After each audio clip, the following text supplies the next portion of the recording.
ಅಡುಗೆ ಮಾಡ್ಕೊಳ್ಳೋಕ್ಕೆ ಏನೆಲ್ಲ ಮಾಡಬೇಕು ಅನ್ನೋದು ನೋಡ್ಕೊಳ್ಳೋಣ. ರೆಸಿಪಿ ತುಂಬಾ ಈಸಿ ಮತ್ತು ಟೇಸ್ಟಿಯಾಗಿರುತ್ತೆ ಮತ್ತು ಬೇಗನೆ ಮಾಡ್ಕೋಬೋದು. ಕಡಿಮೆ ಮಸಾಲೆಗಳು, ಕಡಿಮೆ ಸಮಯದಲ್ಲಿ ಈ ಥರ ಒಂದು ರೆಸಿಪಿ ಮಾಡಿಕೊಂಡು ತಿನ್ಬೋದು. ಈರುಳ್ಳಿ ಎಲ್ಲ ಹೆಚ್ಕೊಂಡು ಆಗಿದೆ. ಸೊ ಈ ಈರುಳ್ಳಿನ ಪಕ್ಕಕ್ಕೆ ಇಟ್ಕೊಂಡು ಈಗ ನಾನು ಈರುಳ್ಳಿ ಇದ್ದಂಗೆ ಇದೆ, ಎಲ್ಲ ಬಿಡಿಸ್ಕೊಂಡ್ರೆ ಎಲ್ಲ ಪುಡಿ ಆಗುತ್ತೆ. ಚೆನ್ನಾಗಿ ಬಂದಿದೆ. ಸೊ ಈ ಥರನೇ ನಾನು ಕಟ್ ಮಾಡಿ ಇಟ್ಕೊಳ್ಳೋದು. ಸೊ ಇದಕ್ಕೆ ನಾನು ಅರ್ಧನ ಫ್ರೈಗೆ ಹಾಕ್ಕೊಳ್ತೀನಿ, ಅರ್ಧನ ಗ್ರೇವಿ ಹಾಕ್ಕೊಳ್ತೀನಿ. ಇದಕ್ಕೆ ಹೆಚ್ಚಾಗಿ ಮಸಾಲೆಗಳಿಲ್ಲ, ಸೊ ರುಬ್ಬೋದು ಏನು ಕೆಲಸ. ಬಾಣಲಿ ಇಟ್ಟಿದ್ದೀನಿ, ಬಾಣಲಿ ಬಿಸಿ ಮಾಡಿಕೊಂಡು ಅದಕ್ಕೆ ಸ್ವಲ್ಪ ಎಣ್ಣೆ ಹಾಕೋದು. ಕ್ಯಾಪ್ಸಿಕಮ್ ಕಟ್ ಮಾಡಿ ಇಟ್ಟಿದ್ದೀನಿ, ಅದನ್ನು ಸ್ವಲ್ಪ ಚೆನ್ನಾಗಿ ಫ್ರೈ ಮಾಡ್ಕೋಬೇಕು.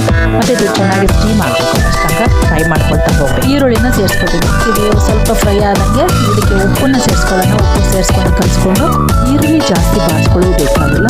ಸೊ ಆಗಿದೆ, ಇದನ್ನು ಒಂದು ಪ್ಲೇಟ್ಗೆ ಹಾಕ್ಕೊಂಡು ತಣ್ಣಗೆ ಮಾಡ್ಕೊಳ್ಳೋಣ.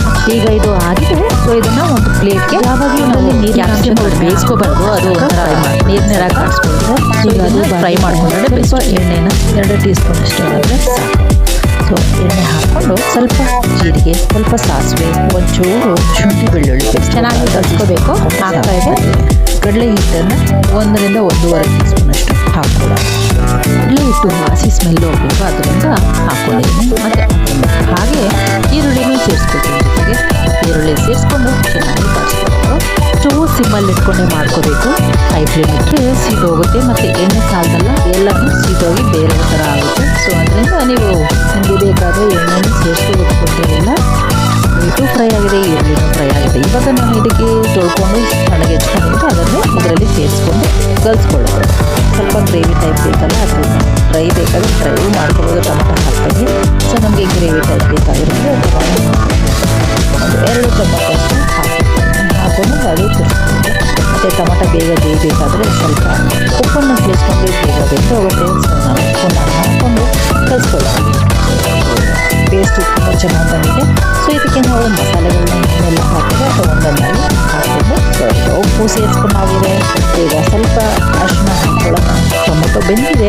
ಈ ಗ್ರೇವಿ ಚಪಾತಿಗೆ ತುಂಬ ಚೆನ್ನಾಗಿದೆ. ಚಪಾತಿ, ದೋಸೆ ಎಲ್ಲ ಅನ್ನಕ್ಕೂ ಸ್ವಲ್ಪ ಹಾಕ್ಕೊಂಡು ತಿನ್ನೋದು ಚೆನ್ನಾಗಿರುತ್ತೆ. ಈ ಥರ ಮಾಡ್ಕೊಳ್ಳಿ. ಬಹಳ ಸುಲಭದ ರೀತಿಯಲ್ಲಿ ಮನೆಯಲ್ಲೇ ಮಾಡಿಕೊಂಡು ತಿನ್ನೋದು. ಹೋಟೆಲ್ ಸ್ಟೈಲಲ್ಲಿ ಮನೆಯಲ್ಲೇ ಮಾಡ್ಕೋಬೋದು. ಅತಿ ಕಡಿಮೆ ಸಮಯದಲ್ಲಿ ಮಾಡಿಕೊಂಡು ತಿನ್ಬೋದು. ಸೊ ಇದು ಆಗಿದೆ. ಈಗ ಇದಕ್ಕೆ ನಾನು ಖಾರದ ಪುಡಿ ಸೇರಿಸ್ಕೊಳ್ತಾ ಇದ್ದೀನಿ. ಒಂದು 2 ಟೀ ಸ್ಪೂನ್ ಆದರೆ ಖಾರದ ಪುಡಿ ಸಾಕು.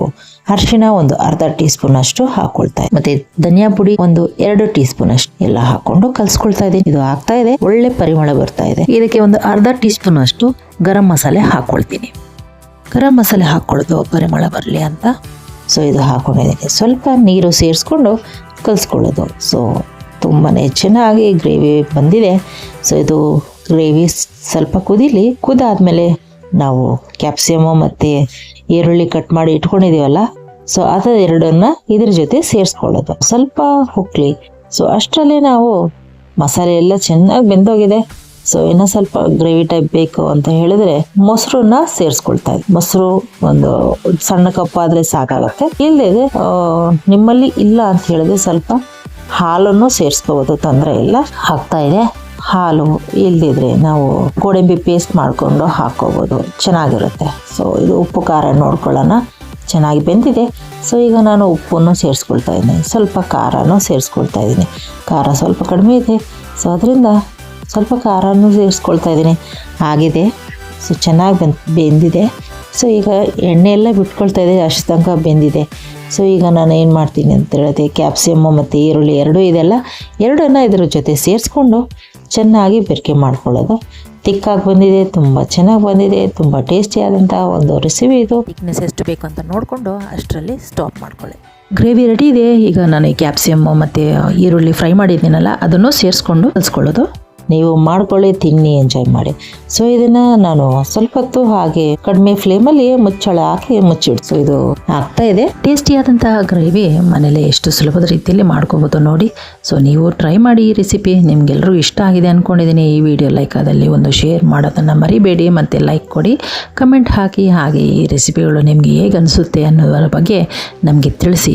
ಸೊ ಇದೇ ಥರ ನೀವು ಮಾಡಿಕೊಂಡು ಚಪಾತಿ ಇಲ್ಲ ಅನ್ನಕ್ಕೆ ಇಲ್ಲ ದೋಸೆಗೆ ಮಾಡಿಕೊಂಡು ಸುಲಭದ ರೀತಿಯಲ್ಲಿ ತಿನ್ಬೋದು. ಸೊ ನೋಡಿ, ಒಳ್ಳೆ ಕಲರ್ಫುಲ್ ಆಗಿದೆ, ತುಂಬ ಚೆನ್ನಾಗಿದೆ, ಒಳ್ಳೆ ಟೇಸ್ಟಿಯಾದಂತಹ ಒಂದು ರೆಸಿಪಿ.